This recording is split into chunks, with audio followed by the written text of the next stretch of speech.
At Sinai, Moses received the Torah and handed it over to Joshua, who handed it over to the elders, who handed it over to the prophets, who in turn handed it over to those of the great assembly.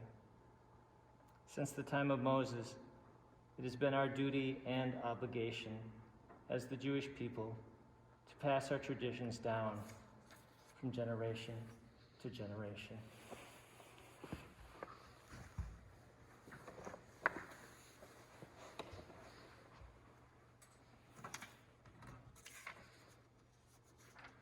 In modern times, our traditions have been and continue to be transmitted through the sacred work of the synagogue and its leaders.